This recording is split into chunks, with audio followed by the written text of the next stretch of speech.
हस्ती हयात उसकी बशर नहीं अज़मत बशर है। मेरा पैगंबर अजीम तर है।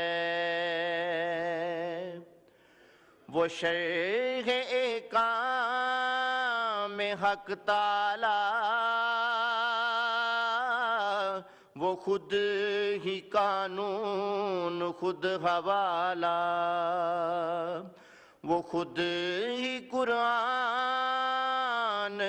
खुद ही कारी वो आप महताब आप हाला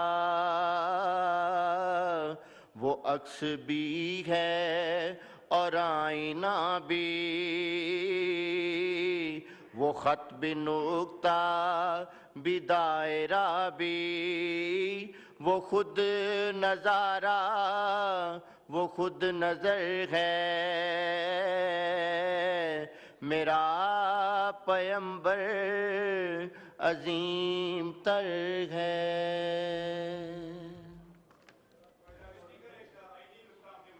औज़ु बिल्लाहि मिनश शैतानिर रजीम बिस्मिल्लाहिर रहमानिर रहीम। इस्लामी जमहूरिया ईरान के सुप्रीम लीडर हजरत काइंडली तशरीफ रखें, इसमें पॉइंट ऑफ ऑर्डर कोई नहीं होता। इस्लामी जमहूरिया ईरान के सुप्रीम लीडर हजरत आयतुल्लाह ख़ामनाई जो कल इजरायली हमले में शहीद हो गए और ब्रादर इस्लामी ममालिक से दीगर शहदा जिनकी हालिया हमलों में शहादतें हुईं, इसी तरह हमारे मुल्क में फितना और ख्वारिज की दहशत गर्दी के ख़िलाफ़ जंग में जाम शहादत नोश करने वाले हमारे मुसल्लह अफवाज के शहदा के लिए फातिहा खानी के लिए मैं मियाँ नुमान साहब आपको गुजारिश करूँगा। हाफिज़ नुमान साहब।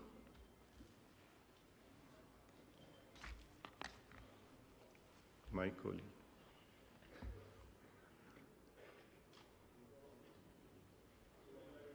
वस्सलातु वस्सलामु अला सय्यिदिल अंबियाइ वल मुरसलीन अल्लाहुम्मा अग़फ़िर लिहय्यिना व मय्यितिना व शाहिदिना व गायबिना व सगीरिना व कबीरिना व ज़करिना व उनसाना अल्लाहुम्मा मन अहयैतहु मिन्ना फ़अहयिही अलल इस्लाम व मन तवफ़्फ़यतहु मिन्ना फ़तवफ़्फ़हु अलल ईमान।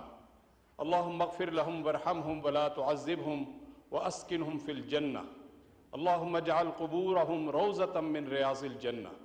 अल्लाहुम्मा इजअल क़ुबूरहुम रौज़तम मिन रियाज़िल जन्नह। अल्लाहुम्मा अग़फ़िर लिल मुअमिनीन वल मुअमिनात वल मुस्लिमीन वल मुस्लिमात अल अहयाइ मिनहुम वल अमवात इन्नका समीउन क़रीबुम मुजीबुद दाअवात। व सल्लल्लाहु तआला अला खैरि ख़ल्क़िही मुहम्मदिन व अला आलिहि व अस्हाबिहि अजमाइन बिरहमतिका या अरहमर राहिमीन। I invite Honorable President of the Islamic Republic of Pakistan, Mr. Asif Ali Zardari, to address under Clause 3 of the Article 56 of the Constitution of the Islamic Republic of Pakistan to both houses assembled together.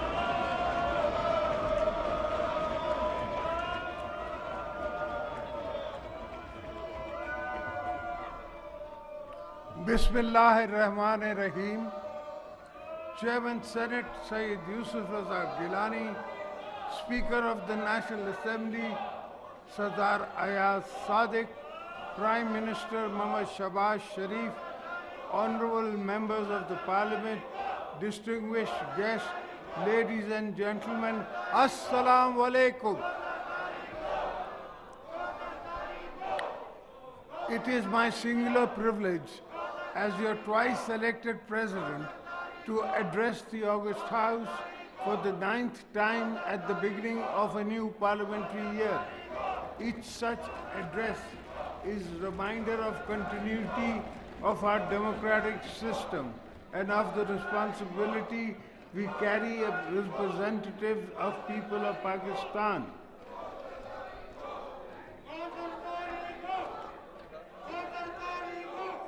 Nations are tested only in times of crisis, but a key crossroad. The past year has reminded us that the strength of our republic lies in its constitution in the resilience of our people, the responsibilities of Parliament and government, and courage of our armed forces as we begin a new parliamentary year. We must build upon the resilience, safeguarding sovereignty, strengthening constitutional governance, and advancing economic transformation so that the stability of because growth and generate prosperity, progress, for peace for every citizen.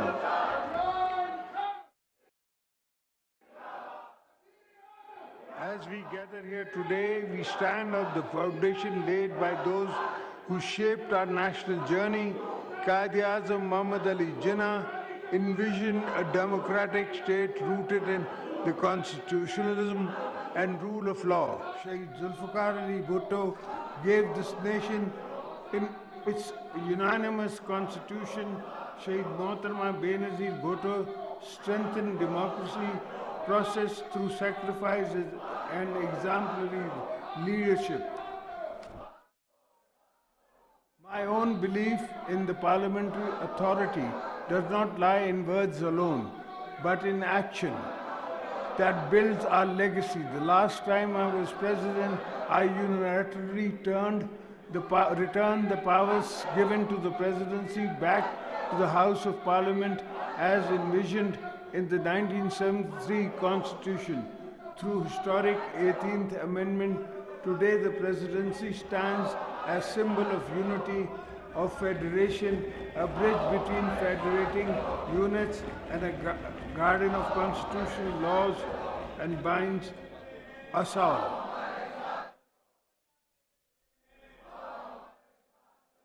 Honorable members, the past 10 months tested our nation in profound and complex ways.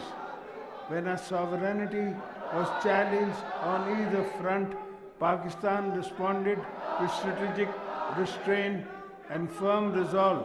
When confronted with unprovoked attacks on both our borders, one after the other, our armed forces acted with outstanding professionalism and discipline. In the case of Marka-e-Haq, they turned India's attack on our motherland into a landmark strategic victory. On the western border, when the Taliban regime ramped up a long line of attacks, the night of 26 February, our security forces acted decisively to signal zero tolerance for any incarcerations or sovereign territory. The political leadership stood united. The people stood resolute. At the outset, I want to express my nation's undying gratitude to the heroic defenders of our borders. It is because of the vigilance, bravery, and service that we are sitting here secure in our workplace and homes.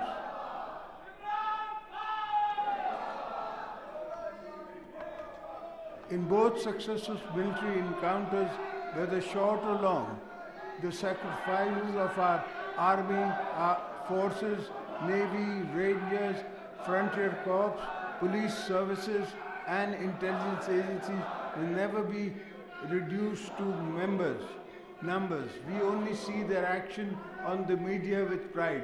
We don't really see the blood and sweat and tears that go into their training and hardship and service. Each operation reflects planning, discipline, and restraint. Each martyr represents a family that's upon ultimate service for Pakistan's stability. When I visit the families, I feel the same pain that I felt when I lost my wife, Shaheed Mohtarma Benazir Bhutto, who was martyred by terrorists in the prime of her life. I therefore remind you all that as state we must continue to support their families with dignity and honor. 2025 marked a turning point for Pakistan, defined by the resounding military victories in Marka-e-Haq, which decisively repelled external aggression and shattered the myth of regional conventional superiority.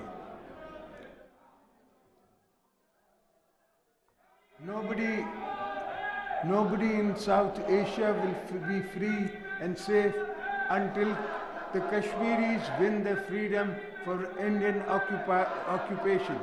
Today, trapped in the strategic short-sightedness, India's leaders said they are preparing for another war. As a lifelong advocate of regional peace, I would not recommend it. At the same time, I would also say that any aggressor should prepare for another humiliating defeat. Make no mistakes, we are ready for you. My message to them is move away from war theater to meaningful negotiation tables, because that is the only path for the regional security. Pakistan is a responsible nuclear state. We understand the weight of that responsibility. At the same time, we are a state that defends itself decisively when required. Our conduct reflects maturity, confidence, clarity of purpose. In 2025, we acted when necessary and exercised restraint once objectives were achieved. The message was understood clearly within region and beyond.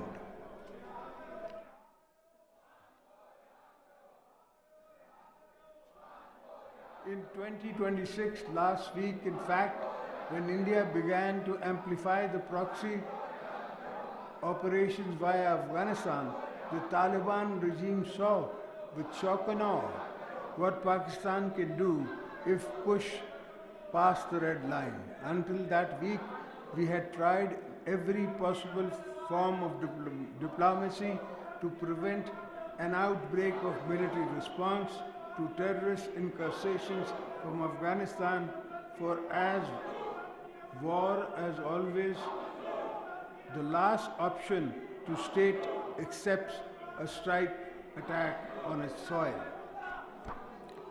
Article 51 of the UN Charter gives us the right to defend our sovereignty. We let both India and Afghanistan see a fraction of our capabilities. Over the last 3 years, our armed forces and law enforcement agencies have undertaken determined intelligence-based operations against Indian-sponsored foreign terrorists. This is not a counter-terrorism campaign. The military is fighting alone. The entire nation stands united with its armed forces against cross-border terrorism. Our actions spelled out the limits of our tolerance for attacks from Afghanistan, particularly Indian-sponsored TTP and BLA and affiliates. Let me be clear, the soil of Pakistan is sacred. We will not allow any entity to domestic or foreign to use neighboring territory to destabilize our peace. The recent report from the United Nations Security Council monitoring team has described presence of terrorist groups in Afghanistan as an extra-regional threat. This report warns that any other country could fall victim to another catastrophic attack if the issues are ignored. However, it is a sad fact that despite multiple diplomatic engagements by Pakistan and our friendly brother countries, the Afghan de facto regime continues to provide safe sanctuaries to a variety of terrorist groups, including Al-Qaeda, BLA, and TTP. All promises they made in Doha not to allow these terror groups to operate from Afghan soils have been conveniently forgotten. They must choose to dismantle the terror groups that survive on conflict and its war economy. None of this will feed Afghanistan's children or create opportunities for national cohesion. In our end, we have never treated the Afghan people as anything but kith and kin.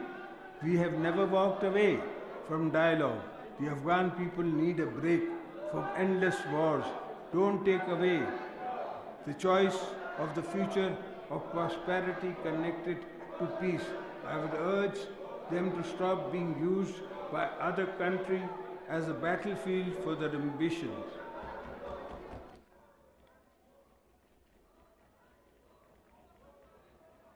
Ladies and gentlemen, Pakistan remains deeply concerned at the recent grave developments and has always sought to prevent unilateral attacks on any country.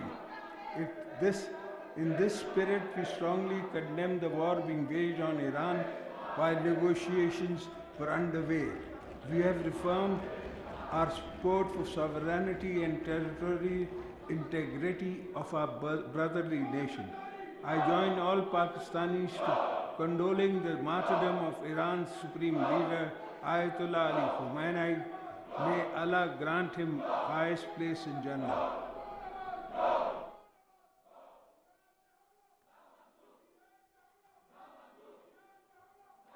To this end, we appreciate the efforts of all those countries that sought de-escalation, a conflict between two nuclear neighbors in South Asia, particularly those who took the lead in brokering a ceasefire to end the devastating war that could have engulfed the entire globe.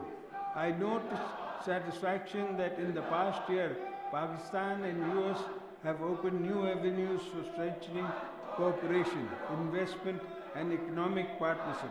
The coming year will be even more productive. Anchoring our security in economic growth and regional connectivity, our relations with China have ascended to new heights in all areas. We are iron-clad brothers. CPEC 2.0 will revolutionize Pakistan's infrastructure. The entire nation is beholden to China for its solidarity with Pakistan during Marka-e-Haq. I am grateful to the President Xi for advancing our shared objectives of security and connectivity. We have deepened our ties with Gulf countries, Azerbaijan and Turkey.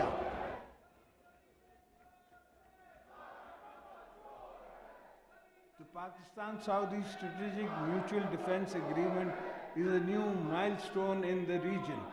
Ladies and gentlemen, while our efforts today are focused on ending the sufferings of the Palestinian people and ending the destruction of Gaza, our principal stance remains unchanged.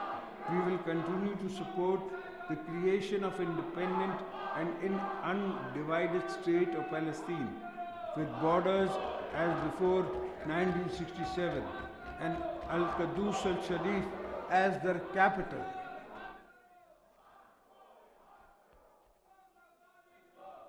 India attempts to manipulate the river flows and engage in what amounts to water aggression requires careful long-term policy planning.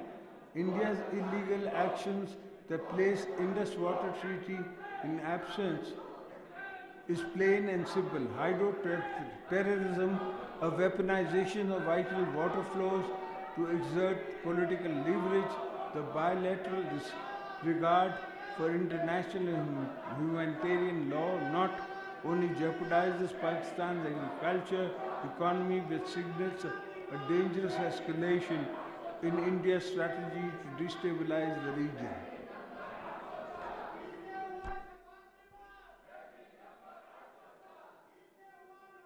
Rivers symbolize life. International law does not permit the unilateral blockage of water. This is not merely a bilateral issue. The stability of the region also depends on a web of trans-boundary water sharing practice. If one treaty is flouted, many others across the board may also suffer the same fate. We will defend our waters rights with unity, resolve, and strength and legal clarity. Honorable members, as President-elect of both houses of Parliament and all provincial assemblies, I am constitutionally bound to safeguard the unity of the Federation and the Parliament. Provincial autonomy under the Constitution has strengthened participatory governance. A strong federation does not require centralization. It requires coordination. Constitutional reforms such as the Council of Common Interest must function effectively.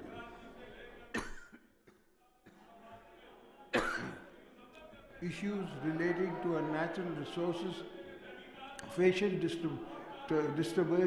distribution, energy coordination, and water management must be resolved through consultative.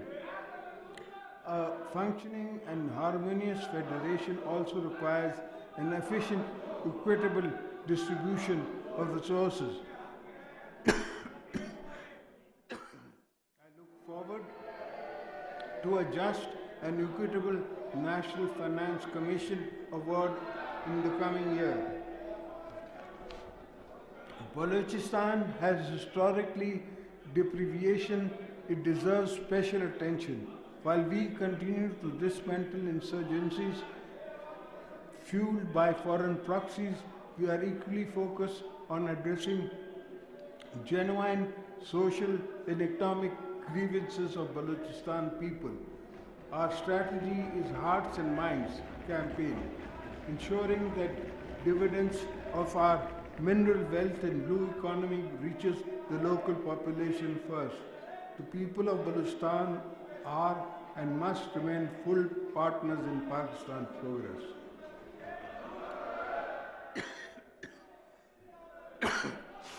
Honorable members, economy stability is inseparable from national security.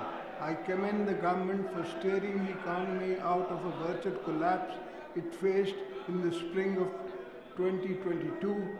Through steady stewardship, we have been seen stability return to key indicators. But this is the first step on our journey to a sustained people-centered growth. Our salaried class, pensioners, laborers, small traders have endured long night hardships. The next phase must therefore focus on inclusive growth, jobs, and direct relief. Structural reforms remain essential. Transparency in taxation expenditure is fundamental to trust. The tax base must be widened. Technology innovation are reshaping the global economy. Pakistan REST policy framework for emerging sectors, digital assets.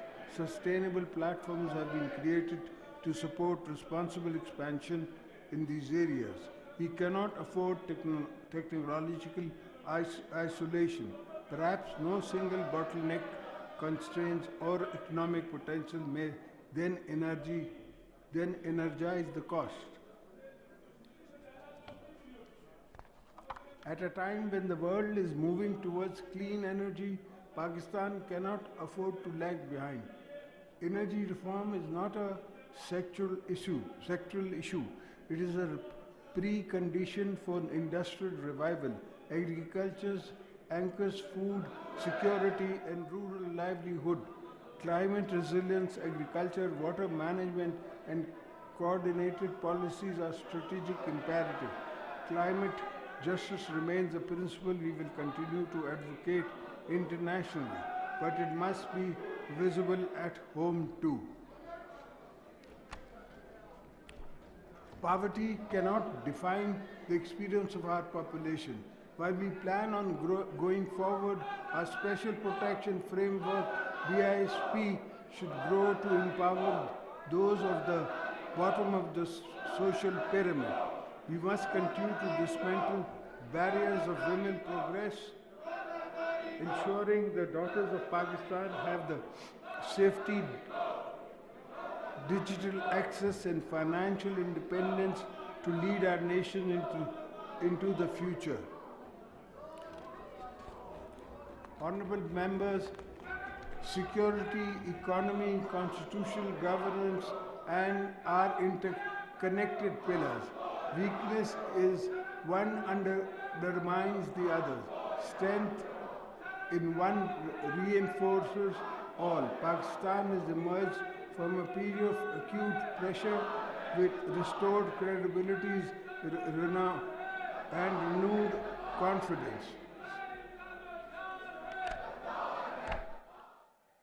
The responsibility now lies with us, legislators and policy extractions, to ensure the gains and consolidation as we begin this new parliamentary year.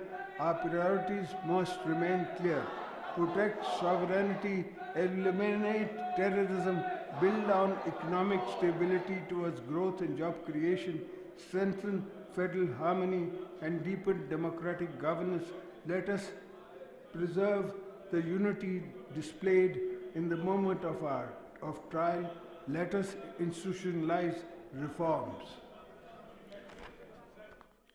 Let us ensure microeconomic gains translate into household relief. Let us safeguard our borders while creating opportunities within. May Allah Almighty guide us in fulfilling the trust placed on us. Pakistan Zindabad, Parliament Paindabad.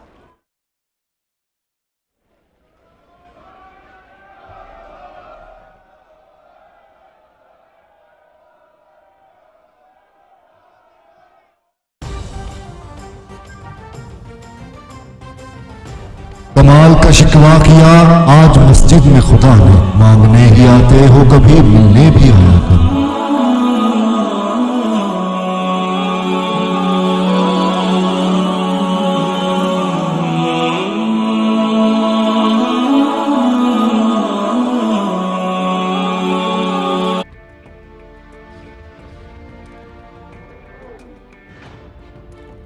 दुनिया की कोई ताकत पाकिस्तान को खत्म नहीं कर सकती।